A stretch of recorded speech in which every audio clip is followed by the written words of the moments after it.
Saíram os primeiros episódios de Demolidor Renascido com coisas boas, mas muitas coisas ruins também. Como assim? Vamos analisar os dois primeiros episódios dessa série, falar um pouco sobre o que a Disney tá fazendo aqui, porque esse parece muito ser o início de uma nova era. Olá, como vai? Tudo bem? Eu sou o Miguel Loquia e esse é o meu vídeo de análise e nota dos dois primeiros episódios de Demolidor, onde o que? Nós vamos falar sobre as coisas boas e ruins, mas hoje ainda vai sair o meu vídeo desmontando o episódio, os episódios na real. Porque eu vou assistir em câmera lenta novamente, pegar todas as referências, os significados, mostrar as conexões com os quadrinhos. Então vale muito a pena assistir os meus vídeos desmontando os episódios. Agora, a gente precisa comentar algumas coisas muito importantes que esse iniciozinho da série já confirmam pra gente. Depois de Deadpool e Wolverine, a gente já esperava que a Disney tivesse aberta a contar histórias mais sangrentas. Mas pela primeira vez, nós vemos isso no Disney Plus. É verdade que a Disney já lançou a série do Cavaleiro da Lua, o especial do Lobisomem na Noite, mas nada disso chegava ao nível de violência e sangue de Demolidor Renascido. Agora junta essa questão com o fato dos episódios de fato serem episódicos, e a coisa fica ainda mais interessante. Eu não sei se você lembra, mas a Disney fazia as suas séries como se fosse um filme, dividido em 6 partes. Por isso, muitas vezes, os episódios não pareciam ter um fim direito, porque na verdade não existia uma história fechadinha para cada um dos episódios e essas histórias levariam ao grande arco da temporada, não. Porém, em Demolidor Renascido, a coisa muda. Cada episódio parece ter um arco dramático próprio, exatamente do jeito que séries feitas para televisão ou para streaming são criadas, e isso já demonstra uma nova forma da Marvel Television e da Disney fazer séries para o Disney Plus, e nos dá muita esperança para o futuro. Sem mencionar que a gente consegue sentir que essa história, apesar de não ter tido nenhum crossover ainda com heróis conhecidos dos filmes, etc., dá pra sentir que é uma história naturalmente conectada ao UCM. Dá pra sentir que essa é a Nova York dos Vingadores. Por quê? São pequenos comentários, pequenos detalhes que aparecem e o universo parece mais vivo. E sempre foi assim nos quadrinhos do Demolidor. Ele é um personagem que tá ali na sua própria esquina do universo da Marvel. Mesmo sem ele presente em grandes arcos, grandes eventos dos quadrinhos, mesmo sem fazer parte dos Vingadores, ele tá ali no mesmo universo, só que tá cuidando dos seus próprios assuntos. Isso não dava para sentir tanto na série da Netflix, tá? A partir de determinado ponto, não importava o que acontecia nos filmes, não afetava nada a série do Demolidor. Mas nessa nova série aqui, isso parece estar muito bem feito. A sequência de início do primeiro episódio é para nos dar basicamente uma despedida, né, da série da Netflix, se nós pararmos para pensar. Porque temos ali a Karen Page, o Fogg Nelson, meio que felizes com o status quo deles, e o Matt Murdock também parece estar bem à vontade com a sua persona de Demolidor. Até que chega o mercenário, o agente Poindexter, e assim, quem não viu a terceira temporada de Demolidor da Netflix vai ficar totalmente perdido. O que é isso? O que tá rolando? Mas o Poindexter retornou aí buscando vingança do Matt. Isso remete a vários momentos dos quadrinhos, tá? Como por exemplo, quando o mercenário mata a Karen Page, além de um outro momento, algum tempo depois, onde o Matt se vinga basicamente do mercenário pela morte da Karen Page. Então, impossível não dizer que essa sequência de luta é uma homenagem aos quadrinhos, é o encerramento, um epílogo, dá pra dizer, das 3 temporadas feitas pela Netflix, mas também é o momento em que essa nova série diz o seguinte: agora que aquela era acabou, nós vamos seguir um novo rumo. Em vez da Karen Page, é o Fogg Nelson, que é morto. Já vemos novos personagens que vão ser o novo elenco de apoio do Matt Murdock, como a Kristen McDuffie aqui, que existe nos quadrinhos e tá com uma personalidade bem similar, bem cativante aqui na série. E o policial que vai virar o investigador do Matt. Eu sei que muita gente vai ficar dividida pelas decisões dessa sequência inicial, porém, a meu ver, é proposital. Foi tudo para colocar o Matt Murdock em um contexto diferente, rodeado de pessoas diferentes, para que essa nova série seja percebida como um outro momento do personagem. E o Demolidor, de fato, nos quadrinhos, passou por várias eras diferentes. ver o retorno do Wilson Fisk é absurdo. E nos dá a impressão de que essa temporada, pelo menos, não vai ter só Demolidor como protagonista, mas também o próprio Wilson Fisk. Se colocassem o título da série como Demolidor e Rei do Crime, ainda faria bastante sentido. A relação dele com a Vanessa, os diálogos dos dois, a forma como eles lidam com seus novos objetivos de vida é coisa de série de alto nível. E eu também achei maravilhosa a introdução da Bibi Urich, conectada a esse personagem da série da Netflix, que na verdade é muito importante nos quadrinhos. O Ben Urich é o repórter quando se pensa em jornalismo nos quadrinhos da Marvel. E além disso, esses trechos aqui da Bibi Urich entrevistando pessoas na rua de Nova York é perfeito para demonstrar o clima da cidade, como é que a cidade está reagindo ao Demolidor,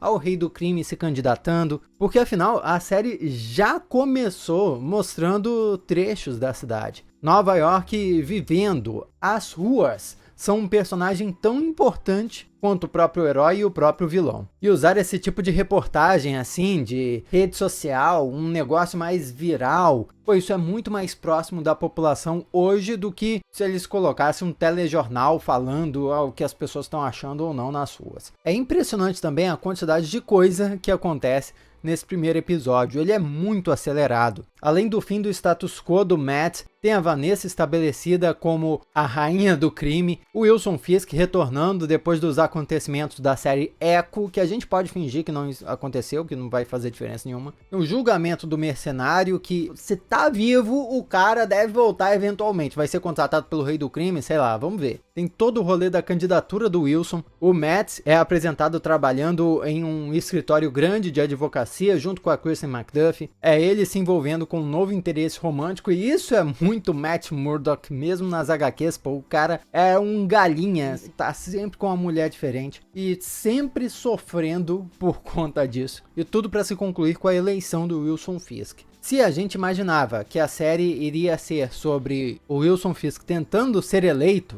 não, isso já se resolveu de cara e a história vai ser o Matt lidando com ele tendo todo o poder da máquina pública da cidade. E vai fazer isso sem ser um vigilante. Eu vou comentar mais sobre isso depois. Porque a grande plataforma da candidatura do Wilson Fisk foi ele prometer enfrentar vigilantes. E aí você pode pensar, peraí, o Tratado de Sokovia não já fazia isso no universo cinematográfico da Marvel? Sim, fazia. Mas tudo leva a crer, até depois dos acontecimentos de Capitão América 4, que o Tratado de Sokovia meio que afrouxou, até por conta da grande batalha de Vingadores Ultimato. E o que o Wilson Fisk quer fazer é implementar sua própria lei mais rígida dentro da cidade. E assim, isso não só aconteceu nas HQs, como foi o plot de uma mega saga crossover que rolou, envolvendo o Homem-Aranha, Demolidor, tudo que é herói do universo urbano de Nova York. Então essa promessa do Wilson Fisk tem um potencial gigante de crossover. Não é à toa que rolaram supostos vazamentos aí de que Homem-Aranha 4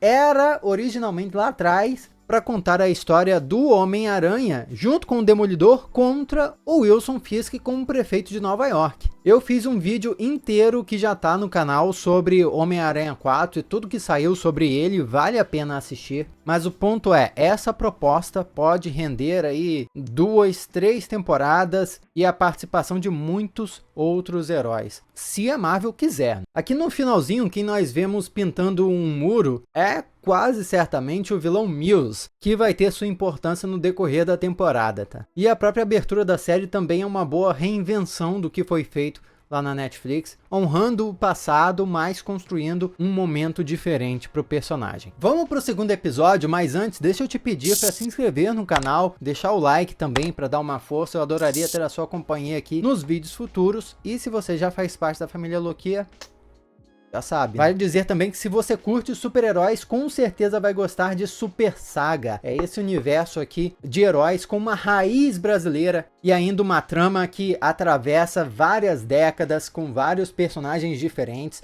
Personagens que não são nem tão heróicos, nem tão vilanescos. Aí vai caber a você decidir. Vem conhecer esse projeto em supersaga.com.br, garante o seu, já tá com frete grátis e eu adoraria que você fizesse parte desse momento também. supersaga.com.br até para conhecer mais sobre o projeto. O episódio 2 já dá uma desacelerada, a começar que vemos a introdução do Tigre Branco. O Tigre Branco de fato existe nos quadrinhos, e depois dele morrer ele passa o amuleto para sua sobrinha, a Ângela Del Toro. Então esse lance de vigilante é um treco de família, mas a série do Demolidor é importantíssima agora para mostrar como é essa relação de super-humanos no dia a dia, num mundo urbano que os Vingadores não abordam muito. E existe uma relação dupla aí, porque ao mesmo tempo que o Matt, por seu senso de moral, decide defender o Tigre Branco, ele sente, né, que o cara tá falando a verdade pelos batimentos cardíacos. É como se, de certa forma, o Matt também estivesse defendendo a si mesmo. Mesmo que ele esteja aposentado, lá dentro ele ainda é um vigilante. Então, nós estamos acompanhando o Matt tendo que se adaptar nesse novo contexto que ele decidiu estar, como apenas mais um advogado com seu senso de dever. E o Wilson Fisk, por sua vez, também está tendo que se adaptar ao novo contexto em que ele se inseriu, que é de prefeito. Ele não pode sair resolvendo as coisas só com uma ordem, sem ir lá babar o ovo de um, de outro, sem politicagem. Essa cena dele mandando tapar o buraco na rua é maravilhosa. E a grande questão que nós vamos ver é, será que esses personagens vão aguentar o fardo que é estar nesse novo contexto? Wilson Fisk vai se adaptar à politicagem e se tornar um político nato, ou vai voltar a ser um criminoso? E o Matt vai ficar de boa ou vai voltar a ser o Demolidor? A gente já sabe a resposta para essas perguntas, né? O Matt e a Kristen McDuffie são um casal nos quadrinhos, e eles foram um casal muito legal. Me pergunto se a história dessa temporada vai desenvolver esse romance também. Que aqui no início, eles definitivamente não são um casal, eles são amigos. Mas o Matt é o Matt, né? Com seu charme, as circunstâncias, as coisas podem mudar. Quando o novo interesse romântico do Matt estava ali assinando uns livros, tem esse carinha aqui meio suspeito que aproxima. E é fácil a gente teorizar que esse cidadão aí vai ser importante, né? Será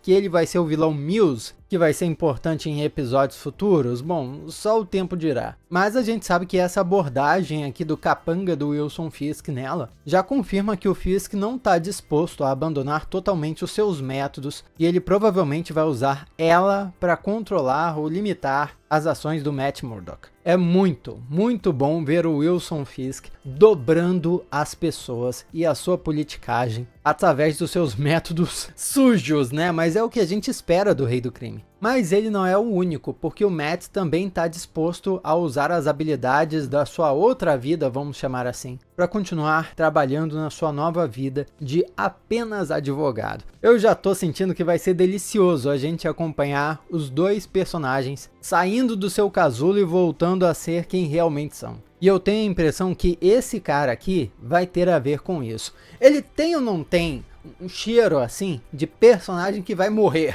Pra mim tem muito. E especulando aqui numa teoria maluca, talvez a morte desse investigador do Matt Murdock seja ao mesmo tempo o retorno do Wilson Fisk matando e o que vai causar o retorno do Matt Murdock como Demolidor. Mas nem tudo são flores, eu falei que achei algumas coisas ruins, então vamos abordar isso. Primeiro, logo no primeiro episódio, nessa cena aqui de perseguição do Demolidor, tá muito estranho. Já comentei algumas vezes que o Demolidor tem uma destreza para saltar entre prédios e tal, similar à do Homem-Aranha, assim, só que ele tem uns movimentos que são a assinatura dele, como se ele fosse um ginasta. Ele pula dos prédios com o corpo reto, pernas esticadas, braços esticados, diferente daquelas poses que são típicas do Homem-Aranha. Pô, Demolidor tem as suas poses típicas também. Não conseguiram representar isso na série. O que confirma pra gente que mesmo com um orçamento nível Disney, nível Marvel Studios, essa série não consegue ainda representar a glória da agilidade do Demolidor nos quadrinhos. Talvez até por isso eles tenham tomado a decisão de o Matt desistir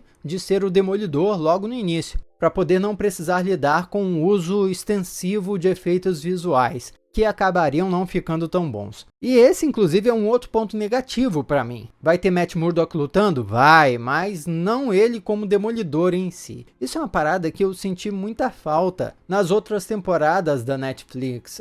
Os episódios abordavam muito o Matt e pouco a sua contraparte de Vigilante. Como fã incurável do Demolidor, o que eu gostaria mesmo de ver era uma relação mais equilibrada entre essas duas personas. Mas se eu tiver de chutar, nós só vamos ver o Demolidor vestido de novo lá pelo final da temporada. Para mim, particularmente, minha opinião é um pouquinho frustrante. Um outro ponto que também me frustra um pouco é em relação às cenas de luta. São coreografias muito maneiras, condizentes com as coreografias da Netflix, porém, o Matt se cansa muito rápido. Toda a luta que ele terminou, ele estava exausto. O que demonstra, mais uma vez, que esse Demolidor está muito distante do Demolidor nos quadrinhos, que descia porrada em um monte de gente e ainda estava pronto para continuar a briga. Daí você pode pensar: ô Loquia, mas isso aí é coisa de quadrinhos, essa série aí é realista, não ia ter esse tipo de luta. O paralelo mais próximo do Demolidor dentro do universo cinematográfico da Marvel é a Viúva Negra.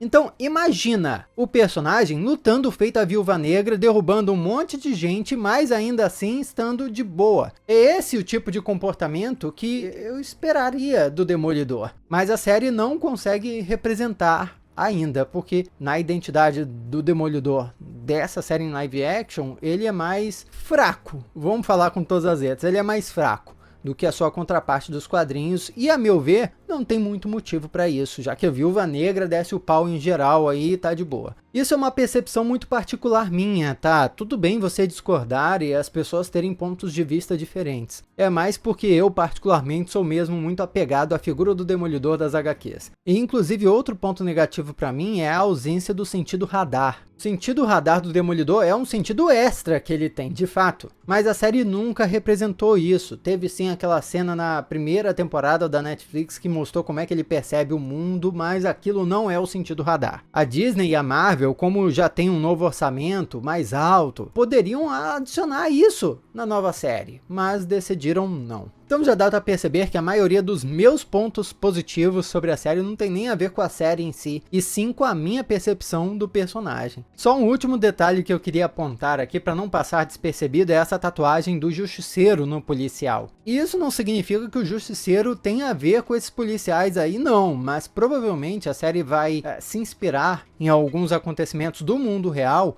em que policiais usam o símbolo da caveira do Justiceiro para fazer justiça com as próprias mãos. E muito provavelmente por isso que o Matt vai atrás do Frank Castle. Mas vamos para as notas? Personagens nota 10. Visuais nota 7. Nessa categoria aqui, visuais, eu tô misturando fotografia, ambientação, figurino, efeitos visuais. É porque eu não sou o Oscar, né? Então fica tudo em uma categoria só aqui pra mim. Ação, nota 7. Fidelidade aos quadrinhos, também nota 7. Trilha sonora, achei muito pontual, ainda mais a nova abertura eu daria nota 7 também. Com uma história nota 9, e por isso a minha nota mais crítica seria uma nota 9 para os 2 episódios. Mas como fã, eu já expliquei as minhas questões com o Demolidor em si e eu acho que eu daria uma nota 8,5. Mas o que você achou? Demolidor Renascido tá no caminho para ser uma das melhores séries do UCM. Meu vídeo desmontado vai estar aqui do lado, se ele já tiver saído. Pode ir lá assistir. Muito obrigado pela sua companhia fenomenal. Eu sou Miguel Loquia e a gente se vê na próxima.